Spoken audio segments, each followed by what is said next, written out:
discours pour cette cérémonie. Donc, je voudrais, si vous autorisez,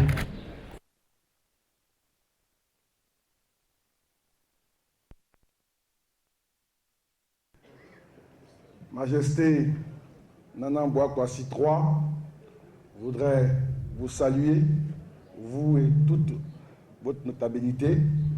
Monsieur le Président, il me plaise également de saluer la forte délégation qui vous accompagne, d'éminents membres du Parlement, vice-présidents, députés. Je veux également saluer l'ensemble des membres, Monsieur le Préfet, de saluer tous les élus et cadres de la région. Je vois dans l'Assemblée des cadres de très haut niveau. Parmi ces cadres, je note quelques amis, des tontons, des parents. Je voudrais tous, en vos qualités, vous saluer. Monsieur le Président, que dire à la faveur d'une telle cérémonie? Peut-être donner les postures qui me font me retrouver là. La première posture, c'est celle de l'envoyé de l'exécutif, du président de la République, du Premier ministre Daniel Kablan-Duncan, de l'ensemble du gouvernement, pour venir vous soutenir dans cette rencontre de contact avec les populations pour consolider la réconciliation et renforcer la cohésion nationale. Vous savez évidemment qu'un ministre de l'Intérieur ne se déplace jamais sans l'avis du président de la République. Et je peux vous dire que j'avais été prévu dans sa délégation pour sa visite d'État qui a lieu en ce moment au Bénin. Et au vu de l'importance à ses yeux de cette cérémonie, il a préféré que je vienne vous apporter son soutien et la solidarité de l'ensemble du gouvernement. La deuxième posture, elle est plus personnelle. C'est le fils de la région, le fils de l'indénié, que je suis, que je me sens au travers des liens d'alliance de mariage que j'ai avec cette belle princesse de Yakassé Féassé et de Niabé, Yolande Tano Bonda, qui est là avec sa mère, la mère Anne, que je voudrais également saluer. Maman Anne.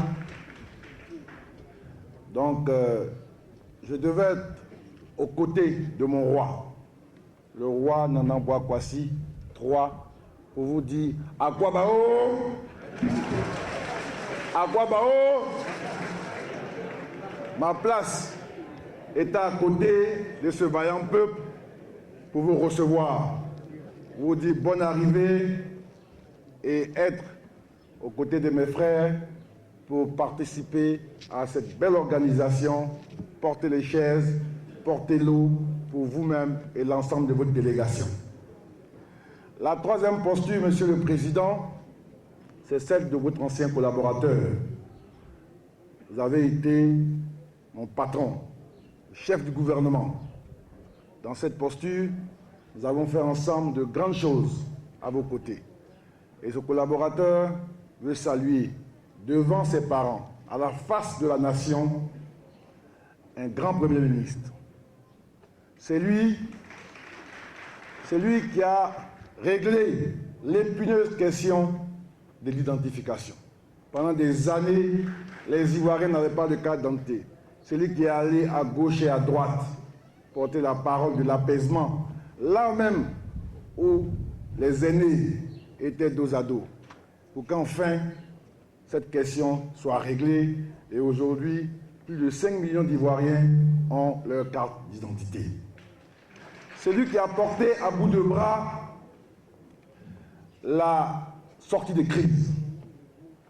Allez chez le président Bédié, allez chez le président Ouattara, allez chez le président Gbagbo, allez à Ouaga pour faire en sorte qu'il y ait un consensus sur le mode et les modalités des élections. C'est lui qui a tout fait pour que ces élections aient lieu et qui a veillé à ce que le vainqueur des élections soit le vainqueur. Je veux saluer, Monsieur le Premier ministre, vous me connaissez, et je pense que les Ivoiriens aussi, je n'ai pas la langue de bois, un homme d'une très grande maturité. Un homme de courage, un homme intelligent, un homme d'État. Monsieur le Premier ministre, Monsieur le Président de l'Assemblée, vous me voyez confus. Monsieur le Président de l'Assemblée, je vous l'ai souvent dit en privé, je vous l'ai dit en public, j'ai toujours été marqué par votre sens de l'État. Quand les intérêts de l'État sont en jeu, vous avez fait preuve d'une grande sagesse et d'une capacité de dépassement qui nous a toujours surpris pour votre jeune âge. D'aucuns l'ont dit, aux âmes bien nées, la valeur n'attend point le nombre des années. Monsieur le Premier ministre, Monsieur le Président de l'Assemblée, rares sont les hommes qui ont votre parcours à cet âge. À peine 40 ans révolus, vous avez déjà fait 10 ans au gouvernement, dans un gouvernement, dans plusieurs gouvernements.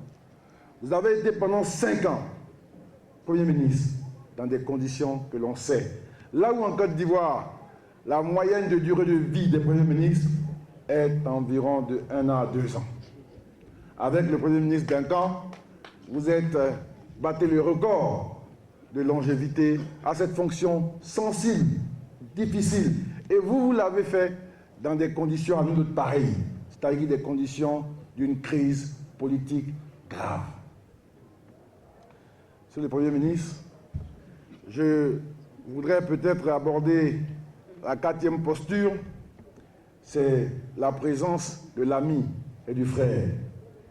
J'ai tenu à être là aujourd'hui, chez moi, dans l'Indénié, chez ma femme, pour que devant mon roi, pour que devant le roi, puissions relever, puissions réaffirmer cette amitié jamais démentie.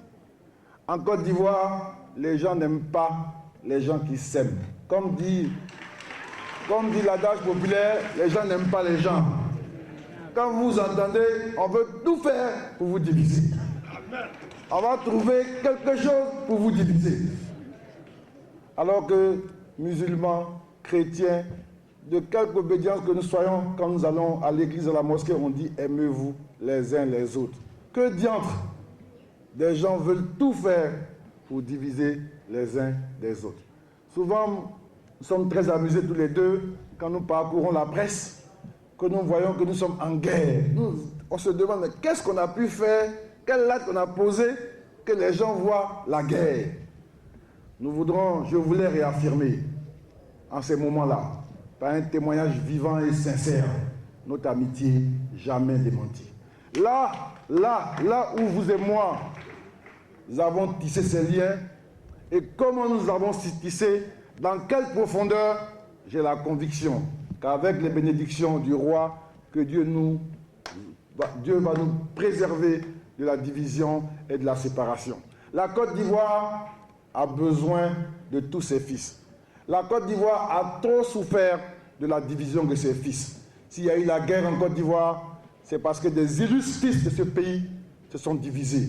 Et moi, je suis témoin de ce que c'est à côté. Les gens qui parlent dans l'oreille, qui ont commencé à diviser les uns des autres. Et après, les conséquences sont catastrophiques. Elles sont graves. Il y a des morts d'hommes. Il y a du retard dans le développement. Notre pays n'a plus besoin de ça. Guillaume Soro est le président de l'Assemblée nationale. Il le fait très bien. Ahmed Bakayoko est ministre d'État, ministre de l'Intérieur. Il fait son travail. Nous avons besoin de vos énergies, de vos forces pour nous accompagner pour le bonheur de nos concitoyens. Il n'y a pas d'autre sujet qui vaille. Nous sommes tous engagés derrière le président de la République qui est acharné au travail pour changer la face du pays. La Côte d'Ivoire vient de très loin. Nous sommes un grand malade, un pays qui a connu une crise profonde.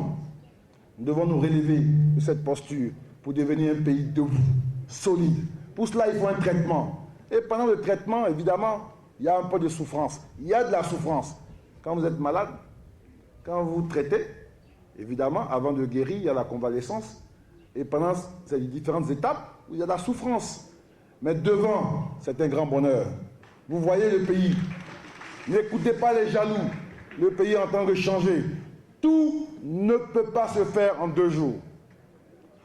Mais tous les chantiers sensibles de l'État sont revisités au quotidien par le gouvernement. Tous les chantiers. Le monde entier est admiratif de ce qui se fait. Tout le monde est en train de venir voir. Tout le monde a envie de venir voir. Dans quelques jours, le pays et l'Assemblée nationale recevra, je ne sais pas, le président du Liban. Après, c'est le roi de Maroc. Tout le monde vient à Abidjan. Parce que Abidjan est en train de redevenir ce grand pays, ce pays qu'on a connu avec Houphouët-Boigny. Majesté, voilà les paroles qu'avec votre permission, je voulais porter. Témoignage des membres de l'exécutif, témoignage d'un ancien collaborateur du Premier ministre Soro, témoignage d'un frère, d'un ami.